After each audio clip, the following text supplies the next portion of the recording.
Pernah nggak sih Anda merasa gini? Gimana tuh? Wah, saya tahu harusnya nabung lebih banyak buat masa tua nanti. Ah, iya, iya. Tapi, aduh entah kenapa rasanya berat banget ya. Atau niatnya sih udah kenceng nih. Niatnya ada. Tapi pas mau eksekusi, ada aja alasannya buat nunda. Selalu ada aja ya. Ha-ha. Kalau iya, Anda nggak sendirian loh. Ini penyakit umum banget. Betul sekali. Memang ada semacam jurang gitu ya antara niat baik buat nabung sama tindakan nyatanya nyisihin uangnya itu loh. Iya kan? Dan ini bukan cuma soal malas ya, tapi ada faktor psikologisnya yang kuat banget. Kita tuh kayaknya lebih seneng kepuasan sekarang gitu, daripada mikirin imbalan nanti yang masih jauh. Persis, kayak nanti aja lah gitu ya. Tantangan klasik perilaku manusia ini mah. Nah, dalam penelusuran kita kali ini, kita mau gali lebih dalam nih sebuah strategi. Strategi yang dirancang khusus buat yaitu tadi, menjembatani jurang antara niat sama aksi. Oke. Dan ini cerdas banget karena dia kerjanya bareng sama kecenderungan psikologis kita, bukan yang lawan. Menarik. Gimana tuh? Namanya Save More Tomorrow, atau ya menyimpan lebih banyak untuk esok hari. Ini konsep kunci dari bab 9 buku Nudge yang terkenal itu. Kita bakal bedah deh logikanya gimana dan kenapa ini bisa jadi solusi praktis. Tepat. Dan fokus kita nanti bukan cuma apa strateginya, tapi lebih ke kenapa ini bisa jalan gitu. Kita lihat gimana sih arsitektur pilihan, jadi cara pilihan itu disajikan ke kita, bisa ngubah perilaku nabung secara signifikan. Oke, ini kita bedah kursus buat Anda nih. Biar paham gimana caranya bikin keputusan finansial jangka panjang jadi lebih ringan lah, bahkan mungkin otomatis. Yuk kita mulai urai satu-satu. Siap? Oke, kita mulai dari konteksnya dulu kali ya. Jadi, dulu itu kan banyak perusahaan punya program pensiun model lama, namanya manfaat pasti atau defined benefit. Iya, DB ya. Di model ini, tanggung jawabnya ada di perusahaan. Mereka yang jamin kita dapat pensiun jumlah tertentu. Resiko di mereka. Tapi kan sekarang beda banget ya lanskapnya. Beda banget. Sekarang yang dominan itu model iuran pasti, defined contribution, DC, kayak program 401k kalau di Amerika. Nah, artinya apa tuh buat kita sebagai karyawan? Artinya, ya tanggung jawab buat merencanakan, buat mastiin dana pensiun cukup, itu pindah total ke pundak kita masing-masing. Karyawan sendiri yang harus mutusin mau ikut nggak, mau nabung berapa persen, terus investasinya ditaruh di mana. Ini kan bukan keputusan enteng ya, ada beban mikirnya gitu. Dan hasilnya, ya bisa ditebak lah ya. Kalau orang dihadapin sama pilihan rumit, konsekuensinya jauh di depan, Banyak yang akhirnya nggak milih apa-apa, nggak ngapa-ngapain. diem aja gitu ya. Persis. Makanya tingkat partisipasi di program pensiun sukarela model DC ini awalnya rendah banget. Banyak yang gagal daftar. Padahal seringkali ini rugi loh buat mereka. Rugi, kenapa tuh? Kan program kayak 401k, itu biasanya ada bonus dari perusahaan. Semacam iuran tambahan gitu, matching contribution namanya. Plus, ada keuntungan pajaknya juga. Jadi kalau nggak ikut ya, bisa dibilang blunder finansial sih. Tapi ya umum banget kejadiannya, gara-gara beban keputusan tadi. Oke, jadi masalahnya partisipasi rendah. Terus muncullah solusi awal yang waktu itu cukup revolusioner ya, pendaftaran otomatis. Automatic enrollment.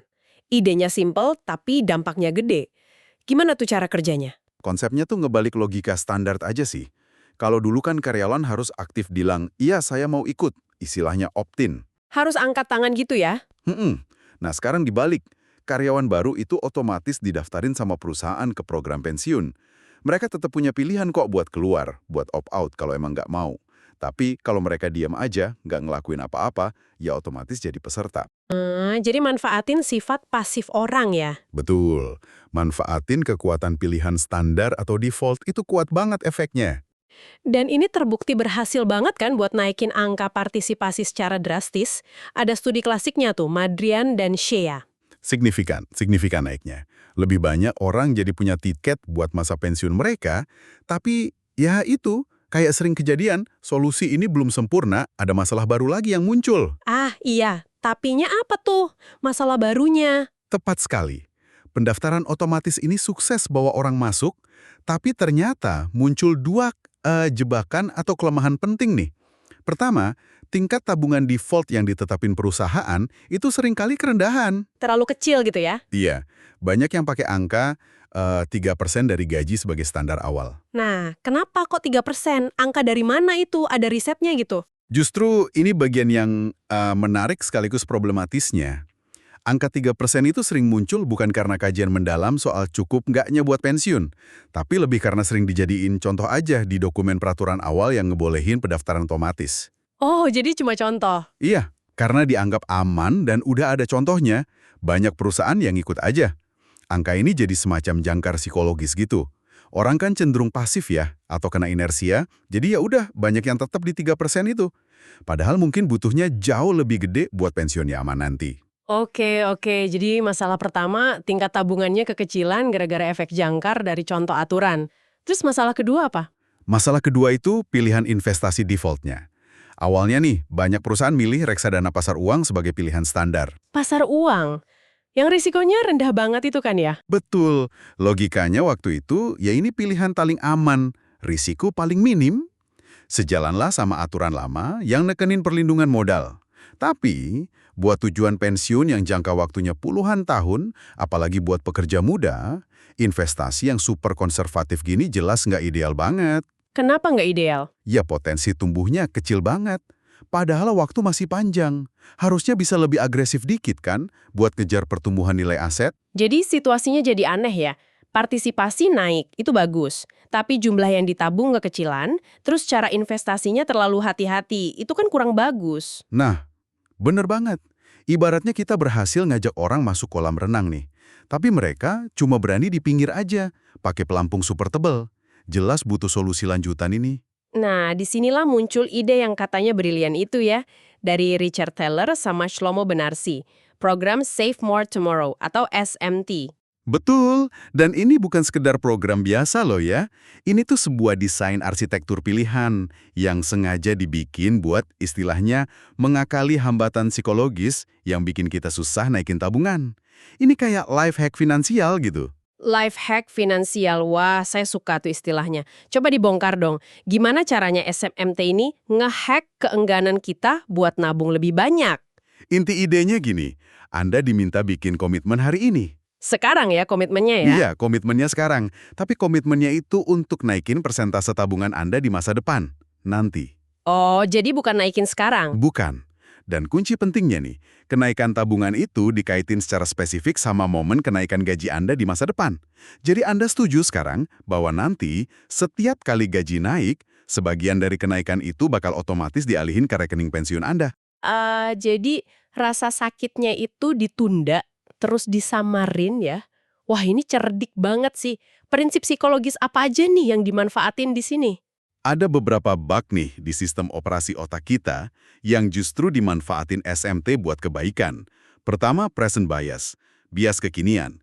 Kita kan cenderung lebih gampang janji ngelakuin sesuatu yang susah di masa depan daripada sekarang. Kayak saya mau diet mulai Senin depan gitu ya? Nah, persis. SMT pakai ini, komitmennya kan buat nanti. Kedua, loss aversion, keengganan rugi. Kita tuh lebih benci kehilangan 100.000 daripada seneng dapat 100.000. Iya bener. Nah, dengan ngaitin kenaikan tabungan ke kenaikan gaji, Anda nggak ngerasa gaji bersih, take home pay Anda dipotong. Kenaikan tabungan itu kan sembunyi di dalam kenaikan gaji. Jadi rasa kehilangannya diminimalisir banget. Masuk akal banget. Jadi nggak terasa kayak kehilangan uang yang udah biasa kita terima ya. Ada lagi nggak? Ada lagi, namanya money illusion, ilusi uang.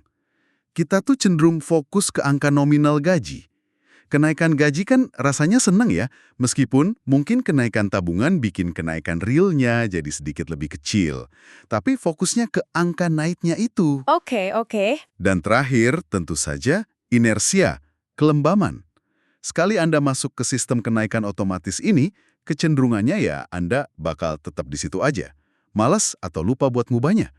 SMT memanfaatin kemalasan kita ini buat hal yang positif. Konsepnya kuat banget ya secara teori. Terus pembuktiannya gimana di lapangan? Ada studi awal yang ngetes SMT ini? Tentu ada dong. Uji coba awalnya itu dilakuin di sebuah pabrik. Jadi karyawan diundang ketemu konsultan keuangan. Oke. Konsultan awalnya nyaranin mereka langsung naikin tingkat tabungan sebesar 5% dari gaji mereka saat itu juga. Langsung. Nah, buat karyawan yang ngerasa keberatan atau nggak mampu ngelakuin itu sekarang, mereka ditawarin alternatif. Ikut program SMT. Tawaran SMT-nya spesifiknya gimana tuh dalam studi itu? Terus gimana respons karyawannya? Tawarannya itu setuju buat naikin tingkat tabungan sebesar 3% poin setiap kali mereka dapat kenaikan gaji, sampai nanti mencapai batas maksimal tertentu. Hasilnya, wah, ini menjanjikan banget. Sekitar 78% karyawan yang tadinya nolak naikin tabungan segera, Yang tadi bilang nggak bisa itu ya? iya, yang tadi nolak itu. Ternyata mereka mau nerima tawaran SMT ini.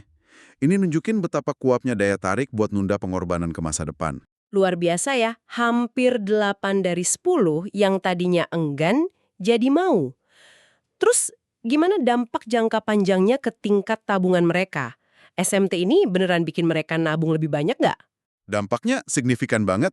Studi itu ngelacak 3 kelompok. Satu, yang nggak ikut konsultasi.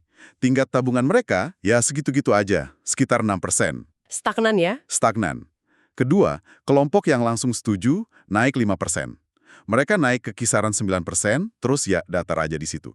Nah, kelompok ketiga ini, kelompok SMT, yang paling dramatis perubahannya. Gimana tuh perubahannya? Mereka mulai dari paling rendah loh, sekitar 3,5%. Tapi karena tabungan mereka naik otomatis setiap ada kenaikan gaji, tingkat tabungan rata-rata mereka terus nanjak. Setelah 4 kali kenaikan gaji dalam waktu sekitar 3,5 tahun, rata-rata tingkat tabungan mereka nyampe 13,6%. Wah, dari 3,5% jadi 13,6%. Gila sih naiknya. Mereka bahkan berhasil nyalip kelompok yang tadinya langsung naikin tabungan di awal ya. Betul, ini bukti kuat banget kalau SMT ini bukan cuma teori doang, tapi beneran efektif, terutama buat orang-orang yang paling susah buat mulai. Iya, keren banget. Persis, kesimpulannya jelas banget. SMT berhasil ngatasin inersia sama keengganan ngurangin pendapatan bersih saat ini. Caranya yaitu nempelin kenaikan tabungan ke momen kenaikan gaji di masa depan. Solusi psikologis yang elegan banget. Oke, program SMT awal ini kan kedengerannya perlu ada intervensi konsultan ya, perlu penjelasan personal gitu. Gimana caranya biar konsep ini bisa diterapin lebih luas, lebih gampang, sama banyak perusahaan? Ada penyederhanaannya nggak? Tentu, konsep inti SMT ini kemudian disederhanain jadi fitur yang dikenal sebagai eskalasi otomatis atau automatic escalation. Eskalasi otomatis? Prinsipnya sama, tingkat tabungan naik otomatis, tapi dibikin lebih simpel aja. Misalnya nih, tingkat tabungan karyawan otomatis naik 1% setiap tahun, sampai mencapai batas target tertentu, katakanlah 10% atau 15% dari gaji. Oh, jadi nggak perlu nunggu momen kenaikan gaji lagi, tapi kenaikannya dibikin terjadwal per tahun. Otomatis gitu. Ini jadi lebih gampang dong ya buat diadministrasiin? Betul, jauh lebih gampang diimplementasiin secara massal. Dan fitur ini ternyata diadopsi luas banget. Data dari Vanguard, salah satu pengelola dana pensiun raksasa di AS, itu nunjukin sekitar 70% perusahaan yang udah nerapin pendaftaran otomatis, sekarang juga nyertain fitur eskalasi otomatis ini. Wah, udah banyak ya. Udah banyak, kadang ini jadi bagian dari paket standar, default-nya gitu. Jadi karyawan harus opt-out kalau nggak mau. Kadang jadi pilihan opt-in yang bisa diambil karyawan. Baik. Jadi masalah tingkat tabungan yang rendah mulai teratasi nih ya pakai SMT atau eskalasi otomatis. Nah, sekarang kita balik ke masalah kedua tadi yang muncul dari pendaftaran otomatis. Investasi standar yang terlalu konservatif. Yang reksadana pasar uang itu. Gimana ini diperbaikinya? Masalah ini juga dapat perhatian serius kok. Ingat kan, pilihan awal yang super aman itu kan didorong sama peraturan lama. Nah, karena sadar ini nggak optimal buat pertumbuhan jangka panjang, Departemen Tenaga Kerja AS ngambil langkah. Mereka bikin panduan baru, namanya Alternatif Investasi Default Berkualitas, Qualified Default Investment Alternatives, atau QDIA. QDIA, apa tuh tujuan utamanya? Ngasih kontekan investasi yang lebih bagus gitu? Ya, kurang lebih gitulah. QDII ini ngasih kerangka buat perusahaan biar bisa milih opsi investasi standar yang lebih pas buat tujuan pensiun jangka panjang, tapi tetap terdiversifikasi dan dikelola secara profesional. Intinya mendorong pergeseran dari sekedar aman doang, pasar uang, ke arah sesuai tujuan. Oke, terus contoh pilihan investasi default yang populer sekarang apa aja nih berkat QDII? 2 pilihan yang paling umum sekarang itu reksadana berimbang. Campuran saham obligasi ya? Iya, campuran saham sama obligasi yang komposisinya relatif stabil. Atau yang makin populer dan sering dianggap pilihan cerdas nih, target date fund. Reksadana tanggal target. Target date fund, itu gimana cara kerjanya? Kok kayaknya canggih? Ini jenis reksadana pinter lah bisa dibilang. Jadi komposisi asetnya campuran saham, obligasi, dan lainnya, itu diatur otomatis.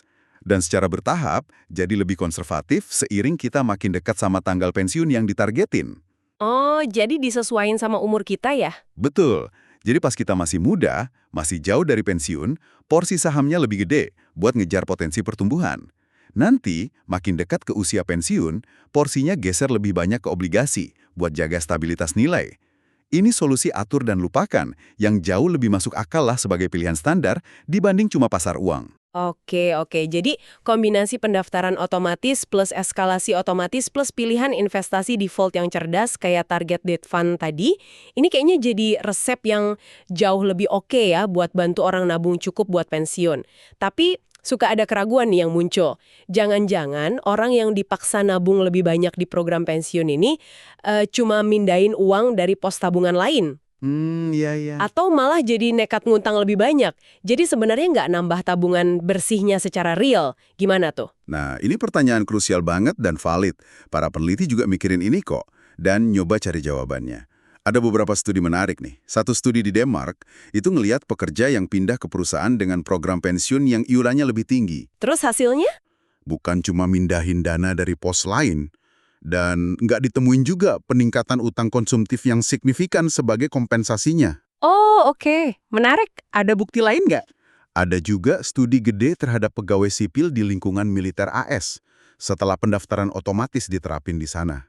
Nah, setelah 4 tahun, para peneliti nggak nemuin dampak negatif signifikan ke skor kredit atau saldo utang non-KPR, kayak utang kartu kredit, pinjaman pribadi gitu. Jadi aman ya skor kreditnya? Aman. Memang sih ada sedikit indikasi peningkatan utang KPR. Tapi ini kan bisa jadi hal positif ya. Kalau artinya program ini malah bantu orang buat punya rumah juga. Jadi, kesimpulan umumnya, bukti yang ada cenderung dukung gagasan kalau pendaftaran otomatis dan SMT ini beneran naikin tabungan keseluruhan. Bukan cuma geser kanan geser kiri. Wah, itu cukup melegakan sih dengernya. Berarti intervensi ini emang punya dampak nyata ya. Tapi, semua solusi cerdas ini kan bergantung sama adanya program pensiun dari perusahaan ya. Betul. Terus gimana nasib jutaan pekerja lain, terutama yang di usaha kecil atau pekerja informal yang nggak punya akses ke fasilitas kayak gini? Nah, Anda nyentuh titik lemah yang penting banget, masalah akses. Ini tantangan besar berikutnya. Di AS sendiri, kesadaran soal masalah ini udah mulai mendorong beberapa negara bagian kayak California, Oregon, Illinois buat mulai ngerintis program tabungan pensiun yang dikelola negara bagian. Sasarannya ya pekerja yang nggak terjangkau program perusahaan itu. Oh, ada inisiatif di level negara bagian ya. Kalau di negara lain ada nggak contoh yang udah nerapin solusi akses ini dalam skala yang lebih gede? Contoh yang paling sering dijadiin rujukan dan relevan banget sama prinsip Naji yang kita bahas ini, itu program NEST di Inggris. National Employment Savings Trust. Nest, gimana tuh programnya? Ini upaya sistemik yang ambisius banget. Jadi pemerintah Inggris itu mewajibkan semua perusahaan, sekecil apapun, yang belum punya program pensiun memadai, buat secara otomatis daftarin pekerja mereka ke NEST. Tentu, pekerja tetap punya hak buat opt-out. Wah, ini kayak pendaftaran otomatis tapi skala nasional ya. Terus siapa yang bayar iurannya? Betul, cakupannya luas banget. Iurannya itu dari kombinasi potongan gaji karyawan sama kontribusi dari perusahaan. Pemerintah yang jadi pengelola programnya. Peluncurannya juga dilakuin bertahap, hati-hati.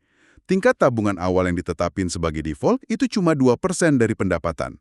Sengaja dibikin rendah biar nggak kaget orang. Cuma 2% ya awalnya. Terus gimana reaksi pekerjanya?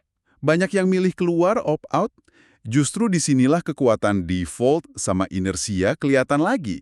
Tingkat opt-out dari NES itu rendah banget, di bawah 10%. Padahal iuran awalnya kecil gitu kan. Kebanyakan orang ya pasif aja, ngikutin. Tetap ikut ya? Tetap ikut.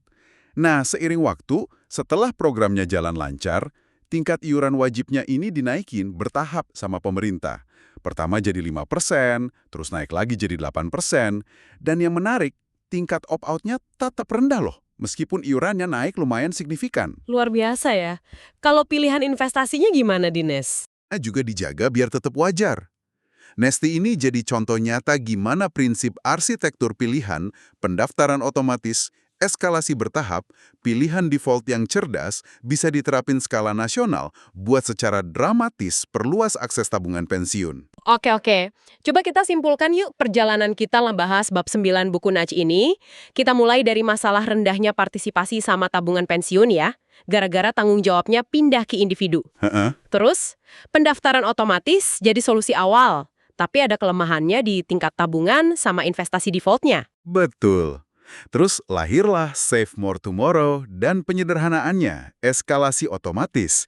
Ini jurus cerdas yang manfaatin bias psikologis kita, kayak inersia, keengganan rugi, bias kekinian, buat bikin kita nabung lebih banyak secara bertahap tanpa kerasa berat. Barengan sama itu, pilihan investasi default juga diperbaiki lewat panduan kayak QDIA dan populernya Target Date Fund Study. Yap, dan bukti nunjukin kalau intervensi ini cenderung ngehasilin tabungan baru, bukan sekedar mindahin dana. Dan akhirnya, solusi sistemik kayak Nest di Inggris nunjukin potensi penerapan prinsip-prinsip ini di skala makro buat ngatasin masalah akses buat semua pekerja. Intinya berarti pemahaman mendalam ya tentang gimana kita sebagai manusia sebenarnya bikin atau malah nggak bikin keputusan. Tepat. Dengan ngenalin jalan pintas mental kayak inersia, keengganan rugi, terus pengaruh kuat pilihan default, kita jadi bisa ngerancang lingkungan atau sistem yang bikin pilihan yang baik, kayak nabung lebih banyak ini, jadi jalur yang paling gampang diikutin, bukan yang paling susah. Jadi buat Anda yang denger ini, paham mekanisme dorongan halus atau nudge ini bisa banget memberdayakan loh. Mungkin Anda bisa cari cara nerapinya dalam mengelola keuangan pribadi Anda. Bisa banget. Atau kalau Anda punya peran dalam merancang sistem, misalnya di tempat kerja, di komunitas, atau bahkan di kebijakan, Anda bisa mikir gimana ya caranya bikin pilihan yang bermanfaat buat orang banyak, jadi pilihan yang paling alami dan paling gampang diambil. Tepat sekali. Esensinya itu nyelarasin cara sistem bekerja dengan cara manusia berpikir dan berperilaku, biar hasilnya lebih baik. Nah, sebagai penutup nih ya, ini satu pemikiran buat Anda bawa pulang. Kita udah lihat gimana strategi komitmen cerdas kayak Save More Tomorrow itu berhasil luar biasa buat jembatanin niat sama tindakan di area tabungan pensiun yang rumit ini.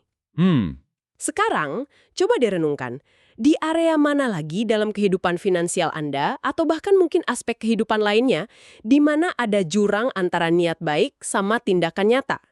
Kira-kira mungkin nggak sih pendekatan serupa, yaitu berkomitmen sekarang buat tindakan spesifik di masa depan, bisa bantu Anda buat wujudin niat baik tersebut?